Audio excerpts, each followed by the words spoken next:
Hello everyone, my self doctor Himanshu Parashar from Bharat homeopathy. आज मैं आपको अपने एक ऐसे पेशेंट के बारे में बताने जा रहा हूँ जिनका स्पर्म काउंट कम था, स्पर्म की क्वालिटी भी ख़राब थी। उन्होंने भारत होम्योपैथिक हॉस्पिटल से मेडिसिन्स ली और आज वो ठीक हो चुके हैं। पेशेंट का नाम है विलास। विलास जी महाराष्ट्र के रहने वाले हैं और उनकी उम्र 42 साल है। जब इनकी शादी हुई थी उस टाइम ये काफ़ी ज़्यादा खुश थे, लेकिन जैसे ही शादी को 4-5 साल हो गए इनकी वाइफ बेबी कंसीव नहीं कर पा रही थी और इसकी वजह से विलास जी काफ़ी ज़्यादा परेशान हो गए और इन्होंने लोकल ट्रीटमेंट भी लिया। लेकिन आपको पता है ये इंडिया है, यहाँ पे अगर शादी के 4-5 साल तक बच्चे ना हो तो समाज में लोग कैसी कैसी बातें करते हैं, इसके साथ साथ घर वाले भी बोलने लगते हैं। इस वजह से विलास जी काफ़ी ज़्यादा परेशान हो गए और थक हार कर इन्होंने भारत होम्योपैथी हॉस्पिटल में मेरी टीम से कांटेक्ट किया।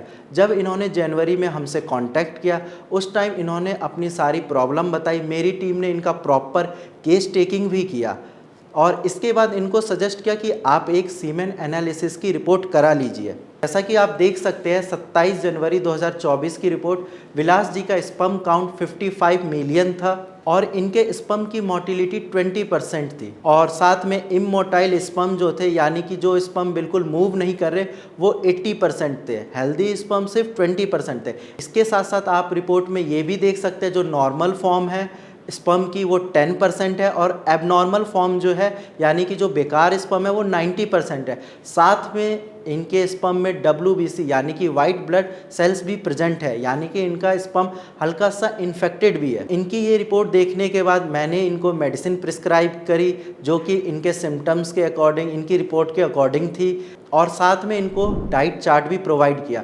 डाइट चार्ट इन्होंने अच्छे से फॉलो किया और मेडिसिन इन्होंने टाइम से ली।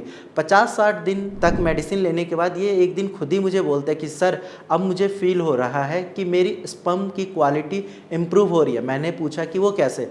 इन्होंने बोला सर मेरा स्पर्म जो पहले पानी के जैसा आता था अब थोड़ा सा गाढ़ा फील हो रहा है और मैं मेडिसिन भी टाइम से ले रहा हूँ। इसके साथ साथ इन्होंने हर बार अच्छे से अपना फॉलोअप दिया। इनको कोई डाउट होता था ये मुझे या मेरी टीम को कॉल कर लेते थे, प्रॉपर अपना फॉलोअप दिया, सारी चीज़ें फॉलो करी। मैंने इनको बोला कि आप एक बार टेस्ट करवा लीजिए स्पर्म का, क्योंकि मुझे लग रहा है कि आपकी स्पर्म की क्वालिटी काफ़ी ज़्यादा इम्प्रूव हो चुकी है।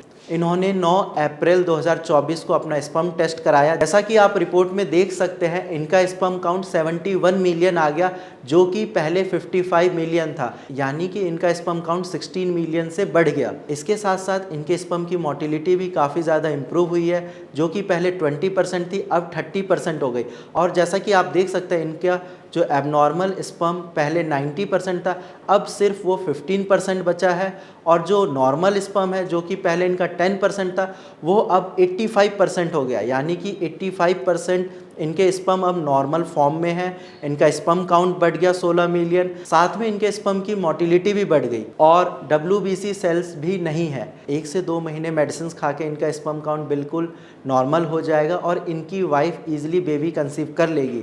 अगर आपको स्पर्म से रिलेटेड कोई भी डाउट है या आपका स्पर्म काउंट कम है या फिर ओलिगोस्पर्मिया या एजोस्पर्मिया की आपको शिकायत है तो आप डायरेक्ट मुझसे आकर OPD में मिल सकते हैं या फिर कॉल करके मेरी टीम से कांटेक्ट कर सकते हैं। आज की वीडियो में इतना ही। धन्यवाद।